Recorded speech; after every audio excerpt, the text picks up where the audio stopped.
This is House Planning Help, episode 317. Hi there, I'm Ben Adam-Smith, and this is the podcast for you if you're interested in self-build or retrofit.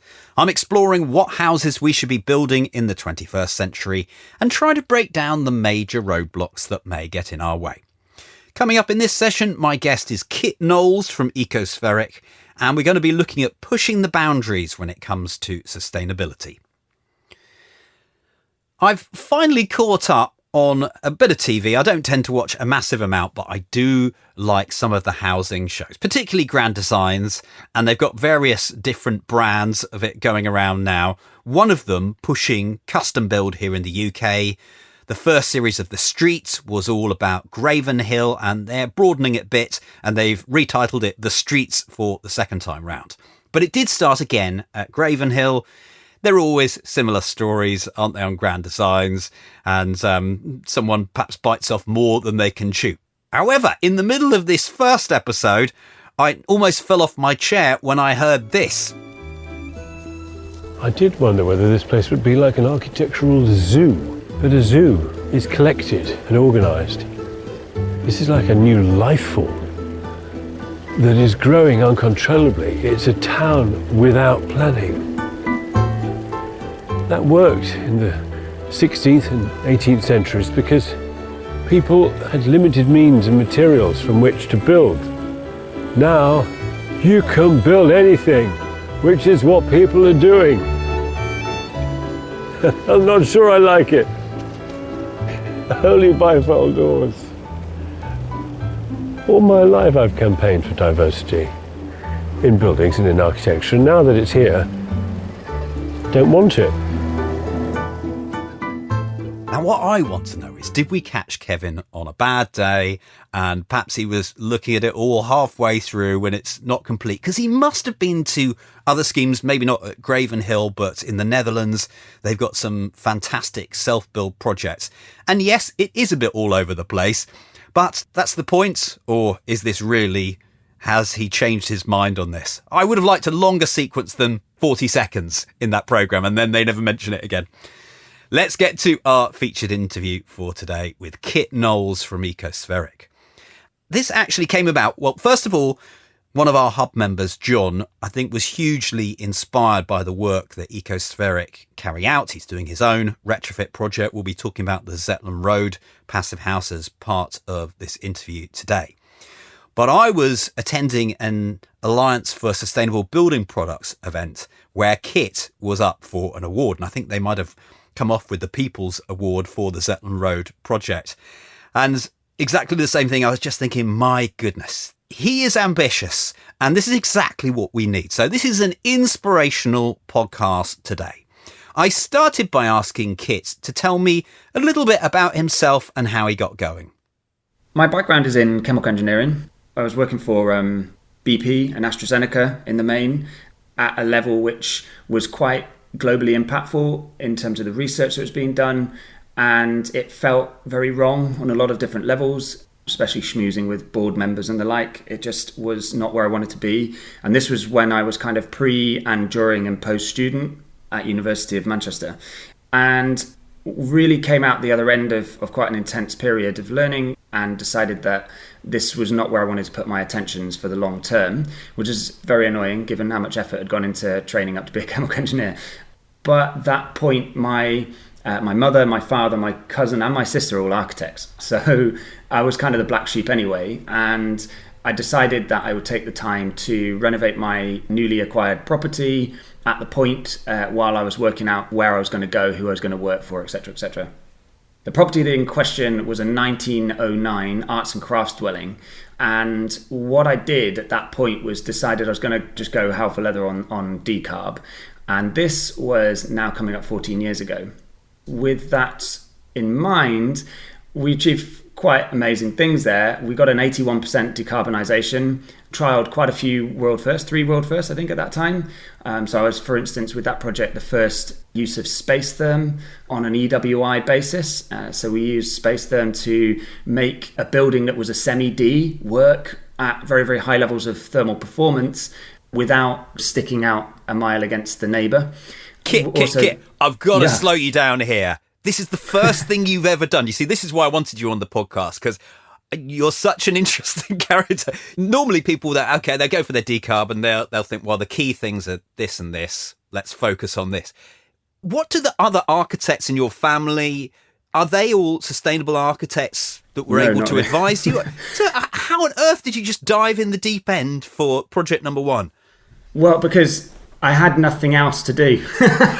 That was probably the main reason. No, I mean, there's a problem, isn't it? I mean, there was quite a lot of internal detail, a lot of kind of features I wanted to keep, cornices and the like. There was stained glass leaded lights, and I really felt that at the time that EWI was so much more effective than IWI, particularly given that I couldn't increase the thickness of my walls, both internally or externally. I felt I really needed to keep it quite high performance, and if I was going high performance, it meant non-breathable, and if it meant non-breathable, then I really wanted to stick to EWI. So that's the kind of logic. It was just running it through, but then the problem being that with EWI, I was looking at PIR boards, alternatives to the kind of standard Kingspan approach. Bearing in mind this is 14 years ago, so we've come a very long way.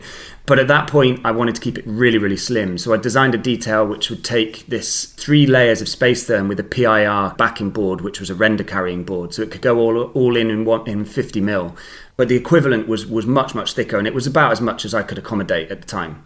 And then that meant that I when you looked at the face of the buildings from the frontage, it didn't stand out, and it was maintaining that aesthetic and the heritage value of what was an arts and crafts estate built on the back of the Garden City movement. So it was really important for me to do that, architecturally speaking. But what training did you have before this? Are you just pulling on all of that technical, did you say chemical engineering? Yeah, it's not exactly relevant. So yeah, how are you researching all of this to know that this is a good approach? The most useful input came from 2 sources. One was the Super Homes Network. It's run by the NEF, the National Energy Foundation. It's a charitable thing, and it was started by a gentleman called John Doggett, who co-founded the BREEAM standard. And the idea was that if you could reduce your carbon by 60% or more, then other people could come, look at your building, understand how it was done, and then reapply these solutions to their own property. And that was essentially what they did as a network. And I joined that network very early on. And then that put me in contact with other people that had this kind of information, one of which was a gentleman called Charlie Baker, who lived in Chawton at the time in Manchester, where I was based. I went round to his to see what he had done to his property. So I almost used the Super Home Network as it's supposed to early doors to kind of get my head around what people were doing. And then in each of those cases, for wall, floor, roof insulation, for the overall strategy to ventilation and for windows and doors, and just went with this one idea, which was, how far could I push this? What have people not done before? And then went to lots of trade shows. So I guess the next one was what was at the time called Eco Build, is now called Future Build. That kicked in at that point, brand new. And that was an incredible source of information. And just for, a couple of years, I went to this and just walked around questioning people and delving into the science, because obviously I had a very solid foundation in science. So I was able to get to the bottom of the heat pump salesman and understand what they're actually talking about, right? And just kind of question. And that was a really, really steep learning curve. And then I brought on a team of builders, put them in an hourly basis for payment, which gave me the ultimate flexibility. So I worked as a 4th member or the 5th member of the team, started doing a lot of the work myself. And that was a great insight into why specification, details, designs, why they were so flawed in terms of when it comes to installation, and why the installation deviates so significantly, and therefore obviously your performance gap deviates so significantly. So yeah, I really wanted to delve into the nitty gritty of it and understand where the solutions were going to come from. So you've talked about your own house, you've talked about the learning. Where does this lead you then? Are there any more lessons from your house? Yeah, well, there was a lot of lessons from the house. When I started opening my home as part of the Super Homes Network, I realised that there was a large number of problems that I'd actually managed to solve with that property that others hadn't solved, and they were really keen to know how I'd done it. So I started a business on the back of 5 or 6 people that just said, can you help me do this with my property? immediately after starting the consultancy, I realized that actually the expertise that I needed that I didn't have was around timber and damp. So that was the next big learning curve. I spent the next sort of 5 years trying to master timber and damp, which was a really tough science, a real black art with a huge number of mistakes made. So the idea then moving forwards was, okay, if I can help these folk refurbish their property from a consultancy perspective, I'm going to be driving down carbon. And I was making my services open to absolutely anybody. And as I got more projects under my belt, 2 points of realization came to the fore, not particularly comfortable points of realization. One was that the full decarbonisation of this planet is going to never be impacted by whatever I'm going to be doing on the scale that I'm doing and who I'm doing it for. And that really ties down to the types of people that you work for. You know, they're real people. They're often pragmatic and logical people. Back in the day, a lot of people were thinking very much along the lines of on an annualized economic basis, which of course makes very, very little sense from a sustainability perspective.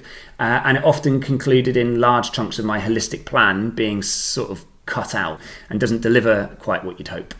And then the second realization was that those that are doing the most carbon damage, it's almost 2080 rule here, are those that are the bigger consumers. And when I was chasing the carbon, I ended up essentially going for bigger and bigger and bigger properties.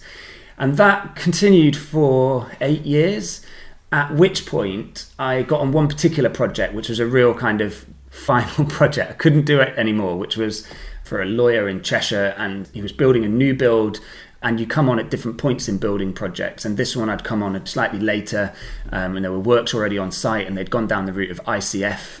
And I wanted to make this sustainable, but obviously it was all PIRs and polystyrenes and the like. And so there was no embodied. Embodied was still the big elephant in the room. So at the time, it was very much around driving down energy consumption through conservation of energy principles. And with this project in particular, they didn't really care about that. They were huge consumers. They had an indoor swimming pool and an outdoor infinity swimming pool. And they had, giant house for just 4 of them. I think it was 1,100 square meters. Absolutely vast property. And what I was really keen then to do, if I can't work with passive design and the embodied aspects, and I can't work with conservation of energy principles, what does that leave you with? Well, it leaves you with renewable or efficient generation of energy. At which point, what he did have is money. So I said, fine, well, I'm going to try and take this in a very interesting way. So I looked into tri-generation, a system which just had an email that pinged off to your local, well, in our case, there's a place called Tree Station, which is a very sustainable source of arboricultural waste being turned into biomass. And that was then going to be delivered to site in an automated fashion, poured into an Archimedes screw, which charges a hopper, which then would burn this wood at quite high temperatures. 85 degrees was the kind of water temperature coming off the back of it. And what this would do is it would enable me to create not just the heat, space heating for hot water and for the swimming pools, but also was going to generate enough energy to run a turbine. It was a Stirling engine, which was then going to generate electricity. And even more interestingly, it was going to have a chiller component associated with it, because the other big problem with this building was overheating, which again was a subject matter that nobody wanted to broach, raise or consider back at this point. So all in all, this tri-generation was going to drive down the carbon associated with this incredibly high energy, and this is a guy that was turning up late for meetings because his helicopter got delayed. I don't even know how that's possible. But look, there's something interesting here. First of all, you are finding clients. People are wanting your services, obviously respecting your knowledge. But then, as you mentioned, you're in this situation where you can't do everything that you want to do, really, can you? No, it's completely down to the client and the point in the process in which you get brought on. And at the time, what I also didn't realise was how restricted I was in terms of modelled approach. So almost everything I was doing was on the basis of kind of empirical. This is before I really got in bed with Passive House and PHPP and the software tool set that goes with that. So, I was doing everything on the basis of air pressure testing, thermographic surveys, and really trying to understand buildings from a very empirical, very visceral basis, and using that knowledge and that experience of what's worked on previous projects and bringing that forwards, it's a slightly more confused and more difficult method in terms of engineering and convincing clients to go down that route. It's a slightly bigger leap of trust, and this is already a pretty big leap of trust at this point. So yeah, it's really compromised by all of those aspects. But the thing that really did it for me was just, I kind of set this target in the back of my head that this project was going to stay on a single phase supply and not have to go to 3-phase, because that's a really good target, in terms of energy consumption of this property. And I designed everything to that. And then last minute, the wife of this gentleman suggested that their glass stair set had to have heating elements in it. It wasn't just happy with the underfloor heating downstairs and underfloor heating upstairs, but the stair treads had to be heated, which could only be done with direct electric, which then tipped over the whole thing. So I was like, right, that's it. I'm not doing any more. It's interesting because I imagine there'll be a lot of professionals who are hearing what you're saying, thinking, now what? Can I do the same? What did you do then? So that was the point in which I went seeking for alternatives, because this just wasn't impacting. I'd already made quite a lot of money, so this was never about money. So it was never a need for running successful businesses or anything along those lines. I really just wanted to deliver a decarb, a meaningful decarb, and really to move away from direct to indirect, on the basis that direct is just never going to have any meaningful impact on some kind of global stage. So the indirect became my key focus. And there was a gentleman called Kevin Anderson. He was running the Tyndall Centre at the time, which is Europe's largest climate change centre. And Kevin came to some presentations that, I was part of lots of different groups. I think Super Homes was one he attended, and then also there was Carbon Co-op and others. I was always grilling him for, look, I've got all of this knowledge, all of these resources, but I just, I want to deliver carbon savings and I'm just not getting anywhere. What should I do? And he was at the time very obsessed with the adoption curve, studying how the iPhone became the iPhone, essentially, looking at innovators, early adopters, and then this chasm that you've got to jump to get through to the point where you're getting that mass adoption. And what I really wanted to do is understand how to decarb. And he said, you really got to understand how to get this product on the market where people are actually going to want it en masse. He said that the way that, the key breakthrough for the iPhone was creating something that people didn't even know that they needed or wanted, and that when they had, they couldn't do without. And the way you do that is with a pilot, in this case, was a piece of hardware. In my case, I needed to start building my own buildings that were going to start proving points. And that was the point in which we kicked off a development arm.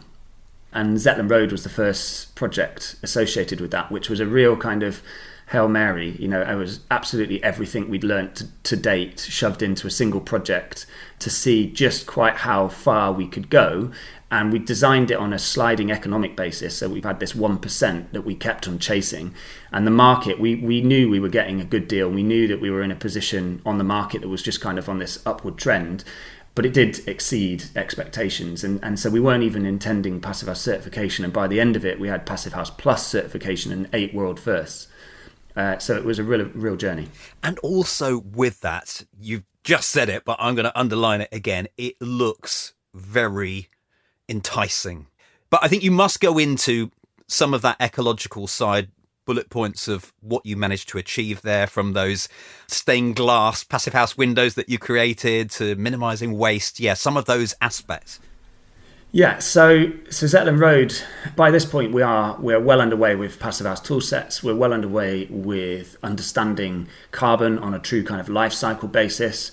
So this was a really mature project, and the targets were moving. So what we always do is, up until this point, was to keep track of all of the ideas we'd ever had. When you see gaps in market, products that should exist, solutions that we don't have, and we keep track of that. And so Zetland was really there to give us the budget and the time, the dedicated time to step through a lot of those solutions. I'd always had this vision of using chimneys as the kind of the real original building service, in a lot of these structures, using chimney voids. And that was a big part of how we managed to get such a seamless transition from what was an 1895 building through to, this Passive House Plus certified building. We were modelling, reductions in electricity usage, gas usage. I mean, gas we removed entirely, but it was, roughly speaking, and again, this is very impacted by who lives there and how they live there, but roughly speaking, coming from sort of 4,000 down to minus £43 a year per dwelling. There were 2 dwellings, the 2 semi-Ds. But the innovations were coming from this list of problems. So we wanted to do to achieve a building, because theoretically Passive House have always talked about the ability to get a building so efficient that you can heat it just using a tiny bit of energy piggybacked on the MVHR device. And that is something I'd never achieved in any other project. To get down to that level, we needed to get a space heating demand at around about 12 kilowatt hours per square meter per year. And that then got us to the point where we could bring the entire heating demand for the house down to 3.1, 3.2 kilowatts, I think. And that was also pushed past. So Passive House do this to -1, I believe, and we set a -5. And there's good scientific reason why you don't need to push that hard. We pushed a bit further and we said, okay, well, if we could get down to covering all of our energy demands with a post heater on the MVHR, which is, very, very low heat input. So it's down at below 52 degrees centigrade, warm air just blown in around the house. Obviously, it's then free of radiators. It's a very clean look and a lot less service requirements that went in there. So these are the kinds of little innovations that we just wanted to solve, and a huge part of this is around maintaining that aesthetic. It was around creating something that was an iPhone, not just some kind of knockoff Android here. We were trying to get the combination of the technology with the look and feel. Basically, if it's a bland Germanic box, it wasn't going to revolutionize anything. It had to be old, it had to be kind of feel authentic and original, and it also needed really to be pretty sexy. What are you at this stage? Are you a developer? Because the developer would instantly cut the corners, maximize the money. So what's going on that side of business? That arm of the business we call an experimental developments firm. We're not trying to create a pattern of something that's successful and then rinse and repeat it to maximize kind of financial gains. That is not what we do. The mission is really to kind of get some indirect carbon impact. And to do that, what we wanted to do is hit the large sectors of carbon. So you take your Greek methodology for a minute and you look at carbon as a pie and you think, well, construction industry is kind of up to 40%, agriculture sort of 30%. So those are your two big, we're not going to get into the transportations or other forms. So it's those are the two areas. Now, we haven't really broached agriculture yet because it is slightly outside the skill set, although I did grow up on a small holding and work on farms all my childhood. So we have very much that in the plan for our next project. So watch out for the next 5 years to see us shift into food and energy. But at this point in time, it was, the big 40% chunk was in the construction industry. And then you break that down. You can look at it from new build versus existing. So you've got the 24 to 26 million buildings that already exist, depending on which statistic you want to use. And those buildings need renovation because they represent more than 80% of the 2050 picture in terms of carbon. So new build really is kind of, I think it's around about 18%, something along those lines. Of total impact. So we really need to think about how we're going to work with the buildings that we've got. So just using that kind of what's the biggest piece of the pie, what's the biggest piece of that pie, and just keep on moving down until you've got a very specific project that you want to work on. And that's where Zetland Road came from. And then moving out from that, I got onto a bit of a trajectory. The limitations of Zetland Road was that it's probably applicable to about 8 million homes, directly and indirectly all homes in terms of some of the strategies that were taken. But we wanted to start to get a bit more specific. So we're particularly heritage assets. We became aware of 500,000 listed buildings in the UK. I'm talking right now from a building called Lim Hall, the grade 2 star listed buildings. So you've got your grade 1s, which are 2%, your grade 2 stars, which are 2%, and your grade 2s, which are 96% of those 500,000 buildings. But when you actually calculate the energy that's being used in terms of trying to maintain a 20-degree comfort level across the whole building, it's something like 470 kilowatt hours per square meter. And this is a big home, right? So wow. That's accounting for the fact that it's already 580 square meter building. It's interesting you mentioned comfort there, because I know the Society for the Protection of Ancient Buildings sometimes go to, well, look, you've got this big building, perhaps it's not going to be practical to get it all up to a good standard. Why don't we retreat to a certain area for the winter, maybe do the upgrade on that small bit and then live in the building differently in summer? Yes, so zonal heating system. We don't recommend that for a number of reasons. Well, there are some circumstances, every case is different, but the main issue with the truly zonal heating system is you still need to put the expense into creating a localized envelope which you retreat to. And that localized envelope still carries with it a lot of the cost and a lot of the complexity of insulating and adding air tightness within that kind of zone. What you also need to bear in mind is the ventilation is the most compromised aspect, because you're focusing on just that zone. And it's difficult to find something which compartmentalizes well in these old buildings between your living spaces and your bedrooms. So, for instance, if you've got buildings that are pre-kind of 1870s, generally kitchens were very, very separate, and they were put into the worst parts of the buildings, the furthest away, service quarters and the like. So that really doesn't shoehorn in with modern day open plan kitchen, living, dining space. In Lim Hall, for instance, the kitchen is in one far point, the living room's on another far point, and the bedroom is upstairs, and even those are at two far points. So creating a concise envelope is now impossible. And then the really difficult thing beyond that is, of course, you've got a heating system which is operating predominantly just for one zone, which means that the rest of those zones are literally left to rot. So below 16 degrees, you've got potential dew point issues throughout the year, and the ventilation side of things, making sure that is kept up to scratch. A National Trust approach, which is significantly better but still pretty high energy, is to heat to relative humidity. So rather than heating with a thermostat, and that's much better for the building health, and it certainly consumes less energy than a 20 degree thermostat throughout the building.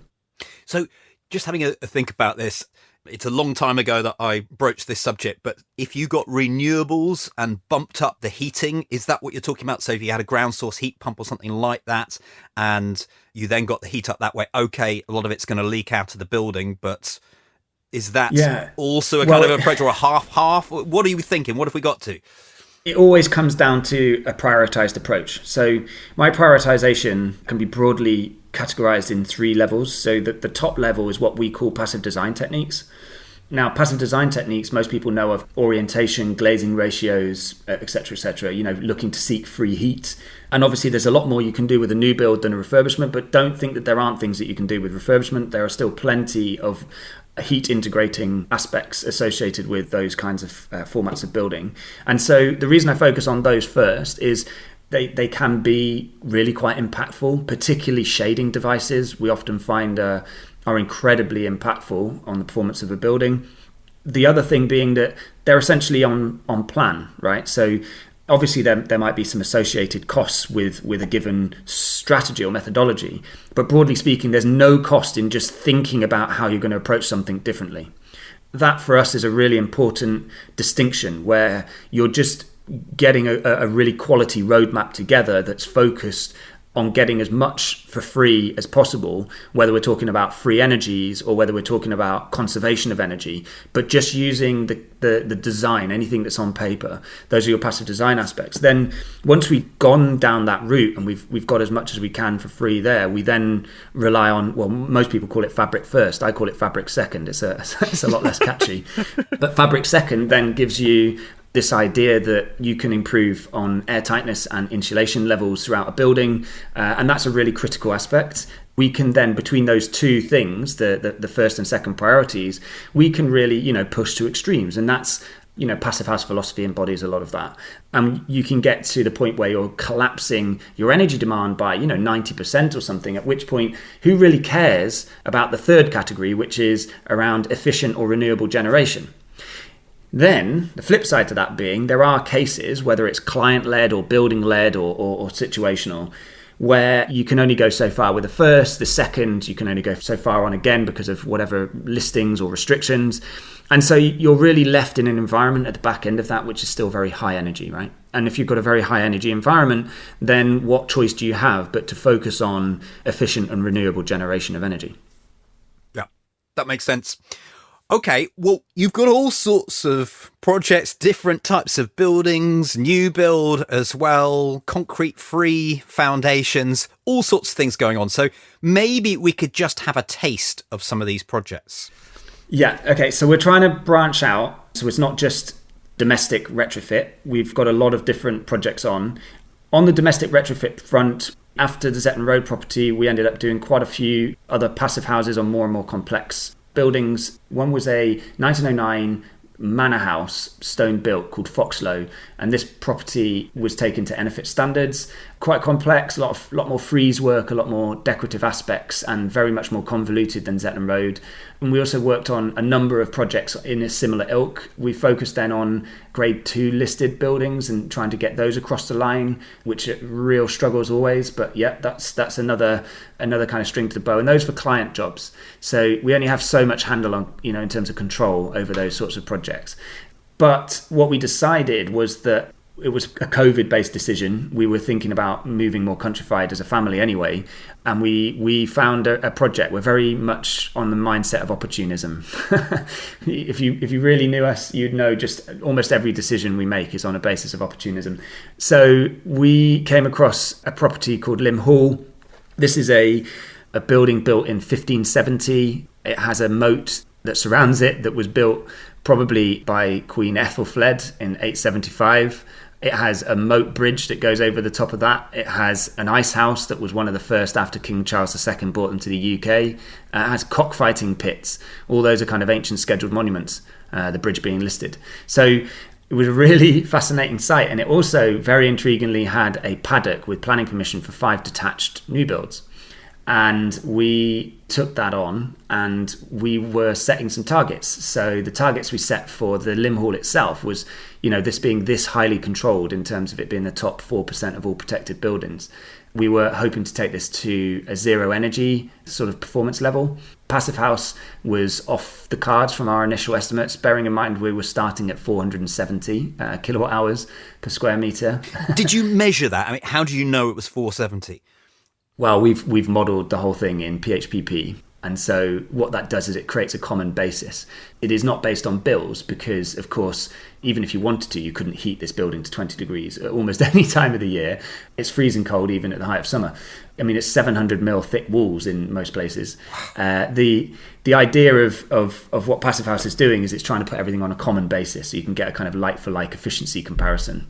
And that's what we did. And then we were applying various strategies to see how far down we can come. And that's actually led to some really fascinating innovations. So one is around the air pressure testing technique.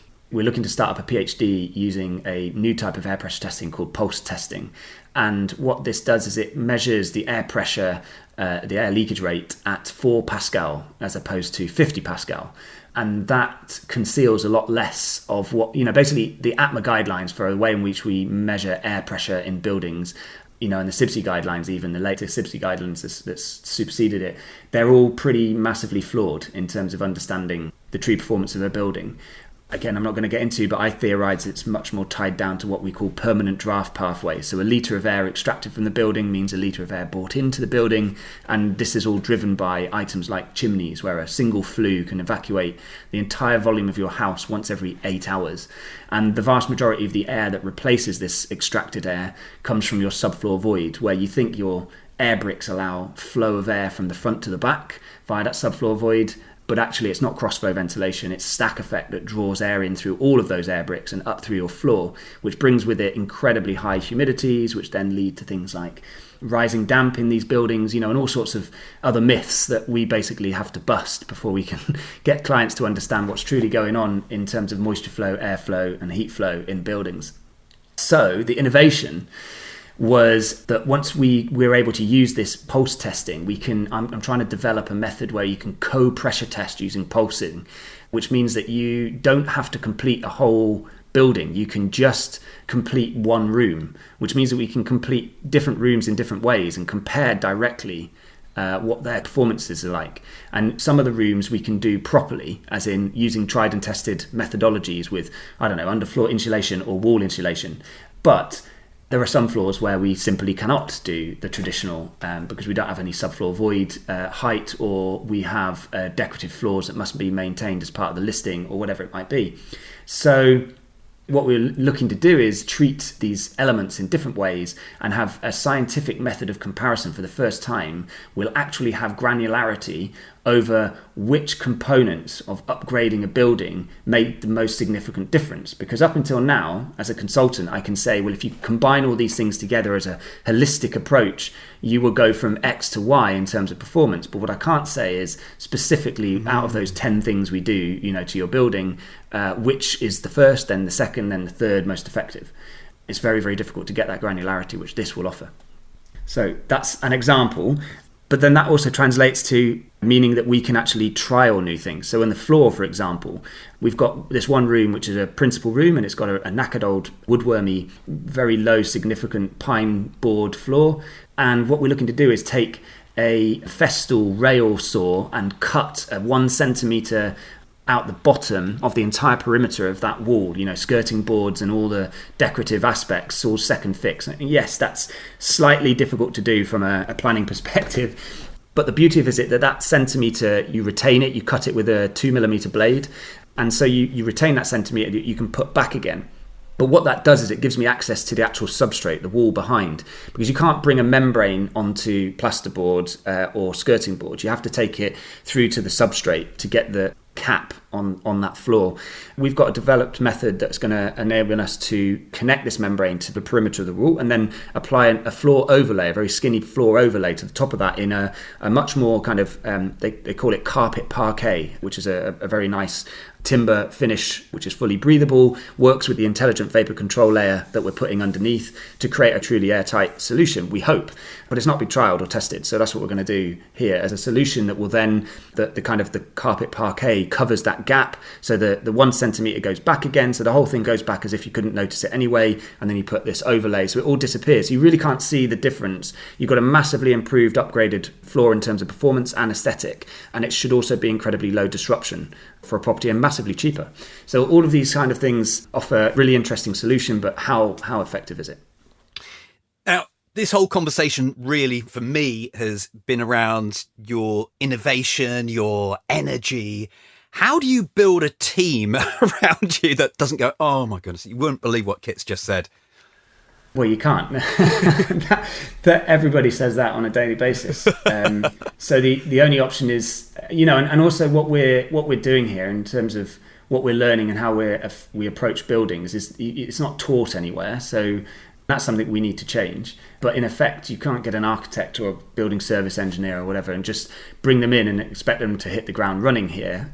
So we have sort of 2-year training program, and where we bring people on, we really employ on a cultural fit. So every single person that works for us, and we have a kind of in-office team and site team. They're 2 separate teams, and there are some bridges between them, but both of those teams are on board on the basis of understanding that sustainability is core to their lifestyles. So that the cultural fit is the most important aspect for employability. Well, I feel there's lots more we could chat about, and I'm sure it would be interesting, but I'm going to call a halt to the conversation here. Is there anything you'd like to close on? Any final thoughts? Just to be aware, there are so many different solutions out there across all the different building formats. I'm barely finishing sentences because we have so much going on. Just the highest level, I wanted people to be aware of the kinds of projects we're working on, so that if that sounds of interest, you can get in touch if you want some more information. We have Limb Hall, which is going to that, that extreme with the listing and that extreme with the performance around zero energy. We have the Paddock, which we're building 5 detached buildings using no petrochemicals and no concrete, as you said, but we're also doing so with a standard known as Passive House Premium. There aren't any Passive House Premiums in the UK at the moment. I think there's one that may be certified any moment. We're trying to build 5 on one site, and that hasn't been done anywhere globally. So that's the new build side of things, using modern methods of construction. We've got a barn or a series of barns which we're focusing on true off-grid, so off-grid water, off-grid electricity, off-grid waste, foul waste and actual waste. So there's all sorts of aspects there that are very, very intriguing, and that's really tying into the ecotourism side of things. And then we've got a property in Levenshulme, which is an old post office, sorting office, which we are trying to create the world's first zero waste, zero energy food hall. So that has sort of 5 kitchens, 5 restaurants, a big brewery, a big tap bar to go with that, and a coffee roastery and development kitchen and a zero waste deli. So again, looking at the kind of hospitality, which is an area which is really untouched. The other two projects we've got, I'm doing a lot of the kind of big commercial builds with clients, and we're doing a lot of work around moving into food and energy. So this is around agroforestry in the main, looking at building products and food production, and also large-scale energy production from kind of estate lands. Kit, been a pleasure to have a chat. Thank you. No worries. You too. See you, Ben. Head online to take a look at the show notes that accompany this session, houseplanninghelp.com/317, where you can review the key points once more. In our summary, we always give you one. There are photos too, including the Zetland Road project that we talked about, that I actually visited. I was up in Chorlton, where one of my best friends lives, and I thought, you know what, let's find out where this is. And it was 5 minutes walk. Very central, very easy to find, and a stunning retrofit project. If you've got a comment or you'd like to ask a question, either do that within the show notes, or we'll give you all the social media links so you can chat to us there. houseplanninghelp.com/317. My call to action is to check out the Hub. This is our membership community that we run alongside House Planning Help. It's the same themes. It's if you're building a house and you want to make it really sustainable, really energy efficient, or if you're retrofitting one, then it's like-minded people in here. All of our regular features, from the courses to the live training sessions. You can chat to me during office hours and pose me any questions that you might have on your project. We've got our in-depth video case studies as well, and our members-only forum. Now back to the case studies for a moment, because we have added yet another chapter to the Kimver story.